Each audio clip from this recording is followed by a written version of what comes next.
Iniwasan ng motorsiklong yan ang nakasalubong nitong kotse, pero bigla naman itong nadulas sa basang kalsada at sumemplang. Nangyari yan sa Imus, Cavite matapos i-overtake ng motorsiklo ang kotseng may dashcam.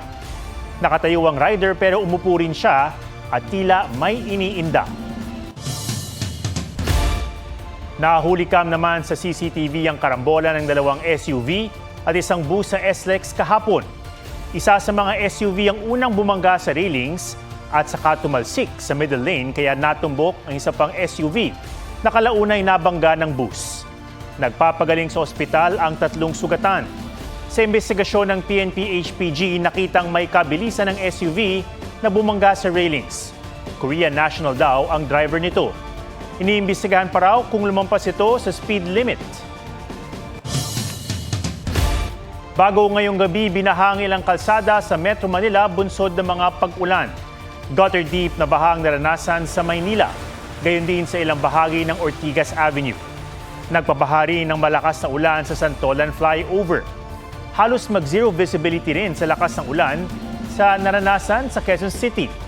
Ayon sa Pag-asa, nakataas ang thunderstorm advisory sa ilang bahagi ng Metro Manila, Rizal, Bulacan, Zambales, Bataan, Pampanga at Quezon mula pasado alas 9 ng gabi at magtatagal ng tinatayang 2 oras. Bago rin ngayong gabi, lumakas pa ang bagyong Christine na posibleng tumbugin ang Hilagang Luzon.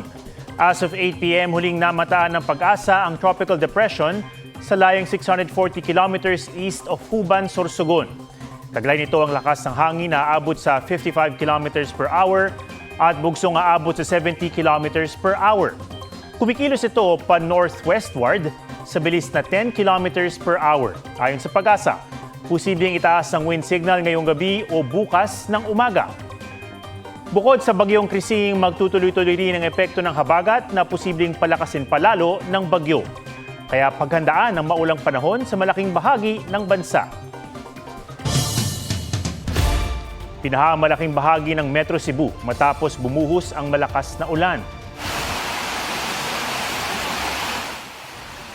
Sa kuha ni News Cooper Daisy Salyot Manyalag, kita ang pagragasa ng tubig baha sa Nivel Hills sa Cebu City. Mistulang ilog naman ang bahagi ng downtown area. Stranded tuloy ang mga motorsiklo. Kung may mga nahirapang lumusong, tuloy naman ang pasada ng isang kalesa. Pinahari ng ilang bahagi ng Mandaue City. Ayon sa isang netizen, ang barangay Basak sa Lapu-Lapu City tila naging Bahasak Beach Resort dahil sa taas ng tubig. Ayon sa Pag-asa, habagat ang nagpaulan sa malaking bahagi ng Cebu ngayong araw. 7 araw na suspendido ang lisensya ng TNVS driver na nagtangka umanong manaksak ng pasahero. Sa akin, kaya nga po may maps nga po kayo. Tanong ko nga kayo sa'yo, ma'am, di ba? Nagkamali naman. Hindi po. Sa video nakuha ng biktima, maririnig na nakikipagtalo ang 2 pasahero sa TNVS driver dahil ibinaba sila sa maling lugar sa Binondo sa Maynila. Pagbaba ng 2 pasahero mula sa kotse, sinundan sila ng driver para iabot ang sukli sa kanilang bayad. Pero nagtalo pa rin sila hanggang kumuha ng kutsilyo sa kotse ang driver at inambahan ang mga pasahero. Umawat ang mga nakasaksi at umalis din ng TNVS driver. Pinagpapaliwanag ng Land Transportation Office ang InDrive hailing app kung saan nabook ang TNVS driver. Ayon sa InDrive, banned na sa kanilang app ang driver. Sinubukan daw nila itong kontakin pero di na sumasagot. Batay sa investigasyon, ng suspect ay TNVS driver din ng iba pang ride-hailing app kaya inalarma na rin ng mga ito na tanggalin sa kanilang sistema ang hinahanap na driver. Nahulikam ang magkakahiwalay na insidente ng suntukan ng mga motorista na nag-ugat sa Gitgitan. Nakunan din ang away ng 2 grupo sa Panabo, Davao del Norte at ang mga sangkot pinagbabayad dahil sa mga nasira nila sa convenience store. May report si Oscar Oida.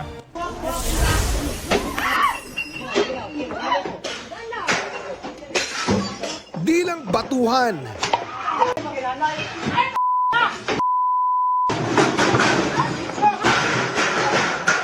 May hampasan pa ng lamesa sa away ng 2 grupo sa harap ng convenience store sa Panabo City, Davao del Norte. Ang gulo Sumiklab kahapon ng madaling araw matapos umunong kunan ng video at litrato ng isang grupo ang kabilang grupo nang wala raw pahintulot. Sa gitna ng pagtatalo, nagliparan ng mga lamesa, upuan, bote at iba't ibang gamit.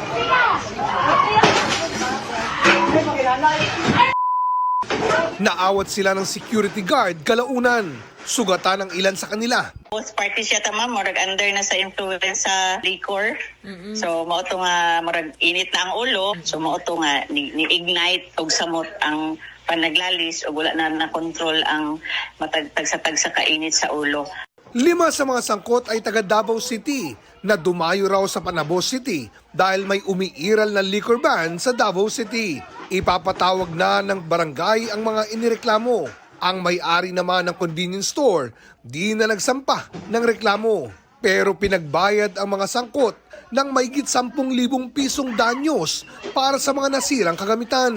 Paayo ng pulisya sa mga magulang, bantayang maigi ang mga anak at huwag hayaang mag-inuman sa labas kahit madaling araw na.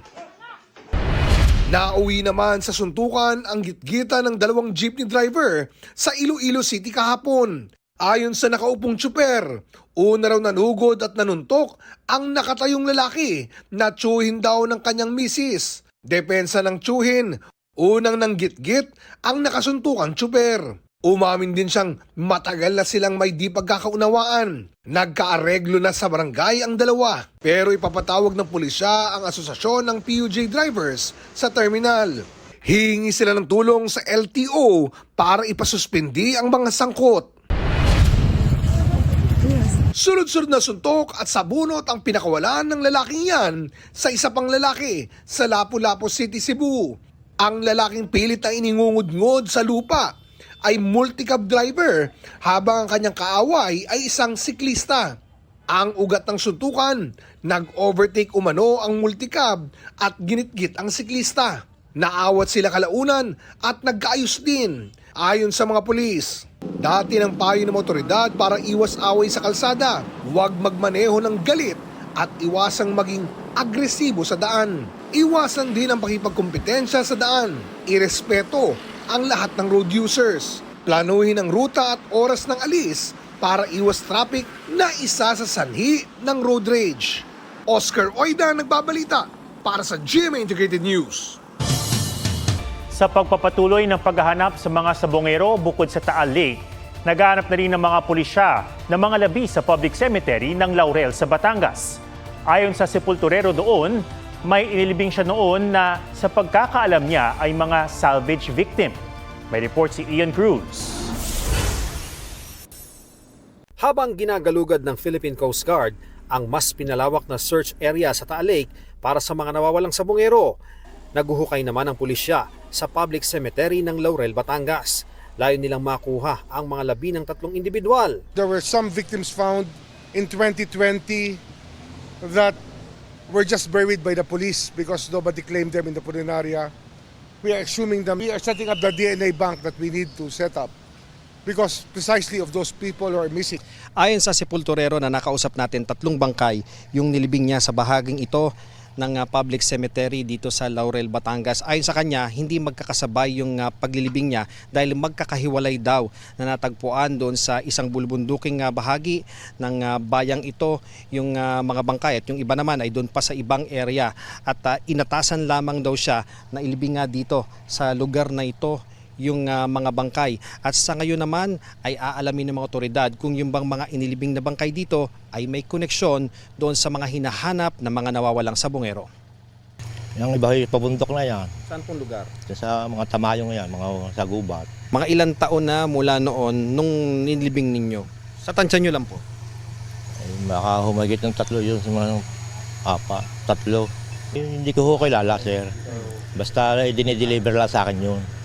Inaabisa lang ako sa akin, pinire-report sa akin na mag-ready at mayroong salvage na ililibing tayo. Kabaho na. So matagal na siyang natagpuan doon? Na inuud ng iba. Mag-aalauna ng hapon, may nakita ng mga buto. Na hinala ng otoridad ay buto ng tao. Inilagay ang mga ito sa body bag at inaasahang ipoproseso para makuhanan ng DNA profile. Sa Taal Lake, wala pa muling nakuhang kahina-hinalang bagay ang mga divers sa ilalim ng lawa.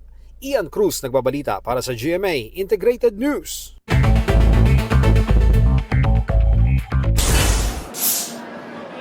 Mga senior citizen at PWD, may 50% discount na sa MRT3, LRT1 at LRT2. Umarangkada na rin ngayong araw ang 3 Dalian trains. Mga tren na binili mula sa China noong pang 2014 at mahigit 1 dekadang natenga. Sumakay dyan si Pangulong Bongbong Marcos. Kaya raw magsakay ng mga Dalian train na 1,000 pasahero kada araw. May libreng sakay naman ng mga person with disability sa MRT3 simula bukas hanggang July 23, kasabay ng pagdiriwang ng National Disability Rights Week. Yan ay mula 7 a.m. hanggang 9 a.m. at 5 p.m. hanggang 7 p.m. Floodgate sa bahagi ng Manila Yacht Club pansamantalang binuksan para bumili sandali ng tubig papuntang Manila Bay at maiwasan ng pagbaha sa ilang kalsada sa Maynila. Ivan Mirina nagbabalita para sa GMA Integrated News. Kapapasok lang pong balita, may nakataas ng tropical cyclone wind signal sa ilang lugar sa Hilagang Luzon dahil sa bagyong Christine. Sa 11 p.m. bulletin ng Pag-asa, nakataas ang signal number 1 sa southeastern portion ng Cagayan, eastern portion ng Isabela, northeastern portion ng Aurora at northeastern portion ng Quirino. Bahagya pang lumakas ang bagyong Christine habang kumikilos pa Bicol region.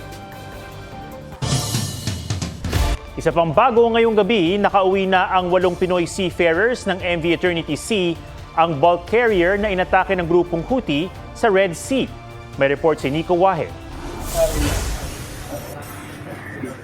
Alas 9 ngayong gabi dumating sa bansa ang 8 Pilipinong crew ng bulk carrier na Eternity Sea, ang barkong pinalubog umano ng grupong Houthi sa Red Sea. Lulan sila ng Saudia Airlines na galing Jeddah, Saudi Arabia. Kasama nila mga taga-Department of Migrant Workers na sumundo sa kanila. Ayon kay Secretary Hans Kakdak, isang rescue boat ang sumagip sa 8 Pinoy. Makakatanggap ng 150,000 pesos galing sa OWA at DMW ang bawat isa sa mga nakauwing Pinoy crew. Binigyan din ng scholarships ang kanilang mga anak. 13 Pinoy pa ang pinaghahanap sa ngayon. Yung 8 tripulante, sinakay sa isang rescue ship, rescue boat. At yung rescue boat, nandun pa rin sa area na pinapaligiran pa rin ng mga Houthis. So the rescue boat had to leave. No? And it did not necessarily mean na call off yung search. We are still working with the ship owner in terms of how to account for the others.